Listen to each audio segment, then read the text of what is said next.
El jueves 14 de mayo se realizó el Seminario Internacional COVID-19, Contratos y Riesgos, en el que expusieron diversos profesores de Derecho Civil chilenos y con la participación especial de la española María Paz García Rubio y el mexicano Edgardo Muñoz López.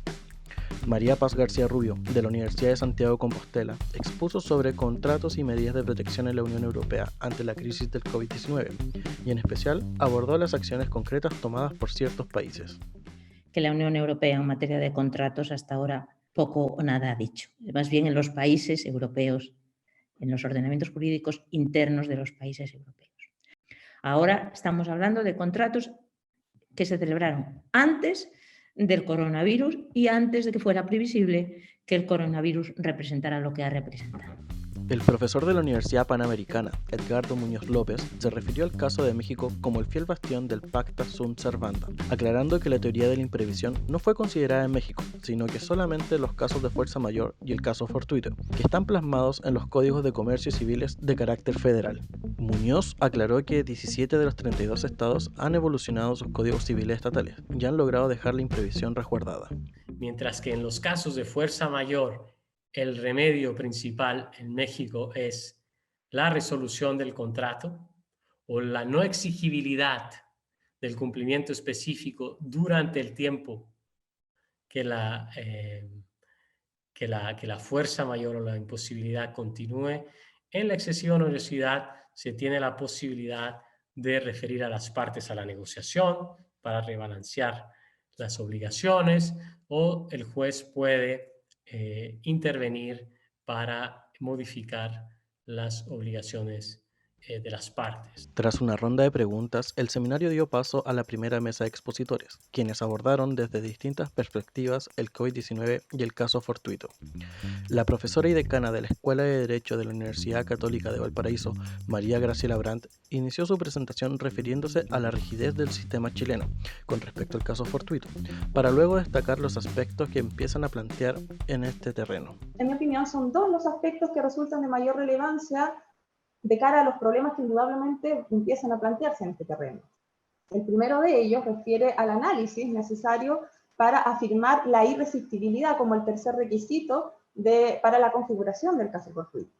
Y, en segundo término, a la definición de su alcance preciso como límite de la responsabilidad contractual, es decir, definir bien cuáles son los efectos de esta figura. Por su parte, el profesor de Derecho Civil de la Universidad Diego Portales, Íñigo de la Maza, se refirió a la noción objetiva del incumplimiento contractual y sus consecuencias con el caso fortuito. Lo primero es que la noción de incumplimiento contractual es objetiva, es decir, no requiere ninguna cualificación. Lo segundo es que ciertos remedios requieren particulares cualificaciones del incumplimiento. Y eso es todo hasta ahora. El último expositor de la primera mesa fue el profesor de la Universidad Católica Valparaíso, Álvaro Vidal, quien se enfocó en los efectos del caso fortuito para el deudor y para el acreedor. El caso fortuito libera al arrendador de cumplir con su obligación afectada. Esto es, de mantener al arrendatario en el goce de la cosa para el fin que fue arrendada. Y además le exonera de la obligación de indemnizar.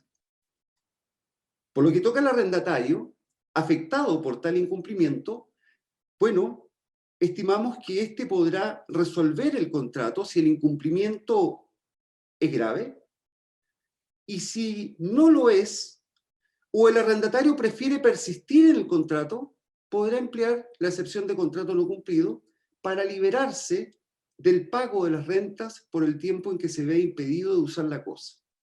Es decir, hará uso de la excepción de contrato no cumplido. Fue la presidenta del Colegio de Abogados y profesora de Derecho Civil de la Universidad Diego Portales, Leonora Echeverry, quien inició la ronda de exposiciones. Echeverry, quien también es abogada integrante de la Corte Suprema chilena, se refirió a la falta de norma expresa sobre la improvisión del Código Civil chileno. Efectivamente, en Chile no hay una norma expresa que acoja la teoría de la imprevisión o de excesiva onerosidad sobreviniente en nuestro Código Civil.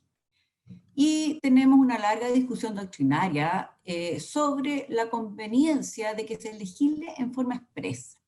Básicamente aquí, por decirlo de una forma, tenemos por un lado el proteger la intangibilidad de los contratos y seguridad jurídica, y por el otro lado están, digamos, aplicar ciertos principios como la protección al principio de la buena fe, principalmente.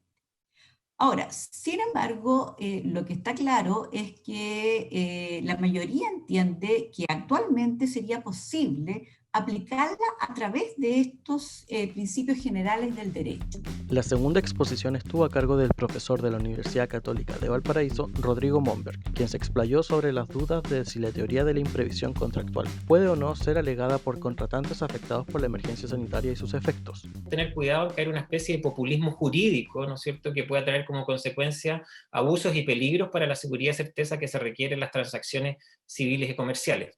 En definitiva, la teoría de la imprevisión, si bien yo estoy de acuerdo en que procede y debe aplicarse, solo debe hacerse bajo parámetros bastante estrictos y en situaciones excepcionales. Julio Pellegrini, litigante, profesor de Derecho Civil de la Universidad Católica, expuso sobre los aportes de la justicia arbitral en la evolución de la teoría de la imprevisión. Cualquier reforma legal no debería aplicar a los contratos existentes que se rigen por la ley vigente al momento de su celebración. La discusión resulta muy relevante porque para algunos la sola promulgación de una ley podría sugerir que no debería aplicarse la teoría de la imprevisión para los contratos celebrados antes de que existiera un reconocimiento positivo.